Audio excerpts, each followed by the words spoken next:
할렐루야. 오늘도 새날을 주신 하나님을 찬양합니다. 오늘도 말씀으로 시작하는 이 하루, 말씀 충만, 은혜 충만, 성령 충만하시기를 주님의 이름으로 축복합니다. 오늘은 히브리서 3장 12절로 14절까지 말씀을 봉독해 드립니다. 하나님의 말씀을 경청하시기 바랍니다. 형제들아, 너희는 삼가 혹 너희 중에 누가 믿지 아니하는 악한 마음을 품고 살아계신 하나님에게서 떨어질까 조심할 것이요, 오직 오늘이라 일컫는 동안에 매일 피차 권면하여 너희 중에 누구든지 죄의 유혹으로 완고하게 되지 않도록 하라. 우리가 시작할 때에 확신한 것을 끝까지 견고히 잡고 있으면 그리스도와 함께 참여한 자가 되리라. 아멘. 오늘도 이 말씀을 통해 우리에게 주신 하나님의 음성을 듣게 되기를 바랍니다. 1장과 2장에서는 예수님을 천사보다 뛰어나신 분으로 소개했죠. 오늘 본문 3장에서는 이스라엘 구원자 모세와 하나님의 독생자 예수 그리스도를 비교하면서 예수님을 모세보다 뛰어나신 분으로 소개합니다. 예수님 시대에 많은 사람들은, 심지어 예수님의 제자들까지도 예수님을 모세와 동격으로 생각했었습니다. 모세가 애굽에서 민족을 구원했던 것처럼 예수님께서 로마로부터 민족을 구원할 것이다 라는 기대를 가졌었죠. 그래서 병자를 고치고 귀신을 내쫓고 물 위를 걸으며 오병이어의 기적을 행하시던 분이 예루살렘에 입성하시자 많은 사람들이 구원의 기대와 희망을 가지고 호산나를 외치며 주님을 맞이했죠. 하지만 예수님은 십자가에서 무기력하게 죽으시면서 다들 크게 실망하고 말았습니다. 근데 이것이 끝이 아니었죠. 죽으시고 부활하신 예수 그리스도를 11 제자들이 직접 만났습니다. 500여 형제들이 직접 만났습니다. 성령 강림 사건을 통해 밝히 깨닫게 된 것은 바로 하나님께서 죽기까지 복종하신 예수를 지극히 높여 영광과 존귀로 관을 씌우시고 만물을 그 발 아래에 복종하게 하셔서 바로 예수님이야말로 마귀를 멸하시고 죄를 구원하시기 위해서 죽으셨고, 그리고 다시 부활 승천하셔서 예수님은 가장 영광스러운 하나님의 아들로 그렇게 높여주셨다는 것이죠. 이것이 바로 성령으로 말미암아 온전히 드러나게 되었습니다. 그 결과 성령으로 분명해진 것은 예수님은 모세와 비교가 될 수 없는 탁월한 분이라는 것이죠. 겉으로 볼 때도 모세도 그를 세우신 이에게 신실한 자였고 예수님도 신실한 자였지만 더 깊이 들어가 보면 모세는 하나님의 집에 종으로서 신실한 자였고 예수님은 아들로서 신실한 것이었습니다. 4절에서 6절까지를 보시면 집마다 지은 이가 있으니 만물을 지으신 이는 하나님이시라.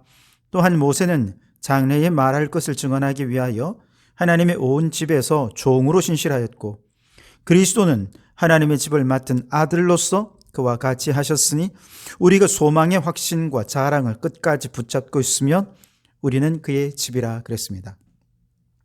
종과 아들은 주인은 똑같아요. 하지만 종의 세상과 아들의 세상은 완전히 다른 세상이죠. 종의 세상에는 자의식이 없습니다. 무조건적인 순종만 있고요. 억지 순종이고 기쁨이 없습니다. 반면에 아버지에 대한 아들의 순종은 자발적인 순종이고 주체적인 순종입니다. 억지가 아니라 자기 집을 자기가 일하는 거니까 본인이 하고 싶어서 일하는 순종이고 기쁨의 순종이 되는 거죠. 그런데 그 하나님께서 아들을 자신의 집을 돌보라고 보내신 그 집이 어디라고 말씀하셔요? 너희는 그의 집이라. 우리가 바로 예수님의 집이라는 거예요. 믿는 자들을 집으로 삼고 아버지를 위해 최선을 다해 기쁨으로 헌신하도록 주님께서 우리에게 보내셨다는 것이죠. 주님은 지금도 우리 안에서 아버지의 영광을 위하여 기쁨으로 일하고 계십니다. 그가 행하시는 일은 모두 아버지의 뜻에 합당한 것이고 하나님이 기뻐하시는 일이지요. 그렇다면 우리가 하나님의 아들이신 예수님을 이 집의 주인으로 모시고 그분의 명령에 순종한다면 우리 인생은 하나님의 뜻에 합당한 인생이 될 것이고 하나님이 기뻐하시는 삶이 될 것입니다. 이처럼 예수님은 모세와 비교할 수 없는 탁월한 분이죠. 그런데 모세가 이스라엘 백성을 이끌고 출애굽한 다음에 40년 동안 광야 생활을 할 때 백성들의 마음이 얼마나 완악했습니까? 하나님이 행하신 10가지 기적들, 홍해를 가르는 놀라운 역사들, 반석에서 물이 샘솟아 나게 하시고 쓴물을 단물로 바꾸시는 살아계신 하나님의 일하심을 온 백성들이 눈으로 목도하고 실제로 경험했음에도 불구하고 이 백성들은 조금만 힘들면 불평하고 고기를 못 먹는다고 원망하고 그러면서 수시로 애굽으로 돌아가려 하지 않았습니까? 이처럼 항상 미혹되고 갈 길을 알지 못했던 백성들을 향해 하나님 진노하시며 말씀하시죠. 11절에 내가 노하여 맹세한 바와 같이 그들은 내 안식에 들어오지 못하리라 하였느니라. 안식에 들어갈 수가 없었다는 것. 하나님과의 관계가 단절되어서 그들은 결국 하나님께로부터 떨어져 나가고 지옥 백성이 될 수밖에 없었다는 것이죠. 그러나 이제 우리가 따르는 분은 모세와 비교가 안 되는 하나님의 아들 예수 그리스도이십니다. 예수님께서 하늘과 땅의 모든 권세를 가지고 아들의 권세로서 우리 인생을 다스리고 통치하십니다. 그분의 통치는 완전하고 그분의 인도하심은 언제나 선하시지요. 사망의 음침한 골짜기를 지날 때에도 주님은 막대기와 지팡이로 안위하십니다. 때로 사방으로 대적들이 둘러싸 진치는 상황에서도 때로는 사망의 줄이 우리를 두르고 음부의 고통이 미친다 하더라도 하나님의 전권을 부여받아 우리를 다스리고 통치하시는 예수 그리스도를 나의 왕, 나의 하나님으로 믿고 의지하고 따르면 대적들의 한복판에서도 오히려 마음이 안연하게 될 것입니다. 음부의 고통에서 주님은 반드시 우리를 건져 주실 것입니다. 이것을 확신하기에 우리는 흔들림 없이 이 믿음의 길을 걸어가게 되는 것이죠. 그럼에도 불구하고 혹시라도 그 마음이 완악하여져서 예수님을 향해 원망하고 불평하고 마음이 완악해져서 예수님을 대적한다면 어떻게 되겠습니까? 모세를 대적하던 사람들도 영원한 안식에 들어가지 못했다면 예수님을 대적하는 사람은 두말할 나위가 없습니다. 오늘 12절과 13절은 이렇게 말씀하시죠. 형제들아 너희는 삼가 혹 너희 중에 누가 믿지 아니하는 악한 마음을 품고 살아계신 하나님에게서 떨어질까 조심할 것이요 오직 오늘이라 일컫는 동안에 매일 피차 권면하여 너희 중에 누구든지 죄의 유혹으로 완고하게 되지 않도록 하라 그랬습니다. 마음이 완고하게 되지 않도록 하라. 마음이 완고하게 되는 이유가 무엇입니까? 죄의 유혹 때문이라는 것이죠. 믿지 않는 악한 마음을 품은 사람들은 굳이 유혹할 필요가 없어요. 그냥 곧바로 하나님에게서 떨어져 나가서 지옥으로 들어갑니다. 그러나 믿음의 사람들에게는 반드시 죄의 유혹이 따르죠. 아무리 믿음 좋은 사람도 죄의 유혹에 시달립니다. 오히려 믿음 좋은 사람들은 더 집요하고 더 교묘하게 유혹합니다. 그래서 그 마음을 완고하게 만드는 거죠. 그러나 우리의 믿음은 모세라는 중보자를 통해 간접적으로 믿는 믿음이 아니에요. 하나님의 아들 예수 그리스도를 직접 그분이 내 안에 들어오셔서 우리를 다스리시고 우리를 인도하시기에 우리는 그분을 직접적으로 만나고 인격적으로 교제를 나누고 주님과 영적인 교제를 나눌 수 있게 되었어요. 주님의 명령에 순종하게 되었다는 것이지요. 그러니 우리는 죄의 유혹을 넉넉히 이길 수 있습니다.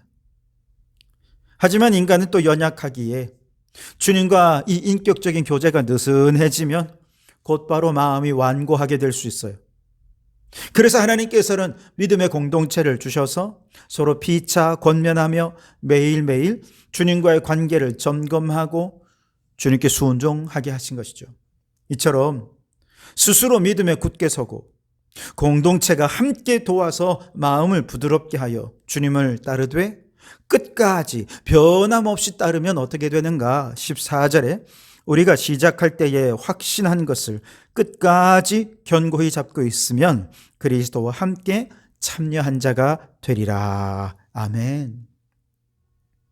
그리스도와 함께 참여한 자란 그리스도와 공동 상속자란 뜻입니다. 그리스도께서 주시는 구원을 함께 누리는 사람이요, 주님과 함께 모든 좋은 하늘의 것을 누리는 사람이죠. 주님께서 주시는 구원과 천국의 모든 면류관과 좋은 모든 것을 함께 누리는 자, 그가 그리스도와 함께 참여한 자인 것이죠. 예수님과 상관없이 구원을 받거나 하나님의 약속에 참여할 수 있는 사람은 아무도 없어요.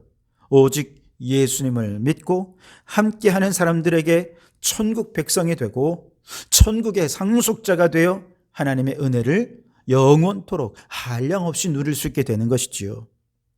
그러니 여러분, 우리가 이 큰 복을 누리기 원한다면 시작할 때 확신한 것을 끝까지 견고히 잡고 있어야 합니다. 이스라엘 백성들처럼 원망하고 불평하고 수시로 대적하는 완악한 마음을 버려야 합니다. 사울 왕처럼 교만하고 불순종으로 일관하면서 하나님께 핑계만 대는 완고한 마음도 버려야 합니다. 가룟 유다처럼 예수님을 배반한 결과는 후회와 슬픔뿐이지요. 그렇다면 처음 믿음을 끝까지 잘 지켜내려면 어떻게 해야 되느냐? 예수님을 깊이 생각해야 됩니다. 1절에 그러므로 함께 하늘의 부르심을 받은 거룩한 형제들아, 우리가 믿는 도리의 사도이시며 대제사장이신 예수를 깊이 생각하라 그랬습니다. 어떤 예수를 깊이 생각하라고요? 첫째는 믿는 도리의 사도이신 예수님을 깊이 생각해야 됩니다. 믿는 도리의 사도이시다라는 말은 우리의 삶의 본보기로서의 예수님이에요. 예수님께서 행하셨던 삶과 언어와 생각과 사역들 하나하나를 깊이 묵상하고 본받아야 합니다. 그래서 예수님을 깊이 생각하는 성도는 우리의 인격과 언어와 삶 속에서 예수님의 향기가 나타나게 되죠. 둘째는 대제사장이신 예수님을 깊이 생각하라 그랬습니다. 대제사장은 하나님과 인간 사이에서 인간의 죄를 속하는 제사를 드림으로써 하나님과 원수되었던 그 인간을 다시 연결시키는 역할이지요. 마찬가지예요. 대제사장이신 예수님을 깊이 생각하라는 것은 우리도 예수님처럼 하나님과 죄인들 사이의 중보자가 되어서 하나님과 원수되었던 사람들을 하나님의 자녀가 되도록 연결하는 일을 해야 한다는 것이죠. 그러니 여러분, 매일매일 사도이시며 대제사장이신 예수님을 깊이 생각하며 주님을 닮아서 살아가면서 처음 믿음 끝까지 지키시기 바랍니다. 그래서 천국의 상속자가 되어 주님 주시는 모든 좋은 것 함께 누리는 우리 모든 성도들이 되시기를 주님의 이름으로 축원합니다. 기도하겠습니다. 오 하나님, 주님께서 모세보다 뛰어나신 아들로서 우리를 다스리시고 구원해 주심을 감사합니다. 우리 마음이 죄의 유혹으로 완락해지지 않게 하시고 날마다 공동체 안에 서로 권면하며 끝까지 믿음을 지켜 주님과 함께 참여하는 자가 되게 하옵소서. 사도이시며 대제사장이신 예수님을 깊이 생각하며 닮아가게 하시고 천국의 상속자로서 주님 주시는 모든 은혜와 복을 누리게 하여 주시옵소서. 예수님 이름으로 기도하옵나이다. 아멘.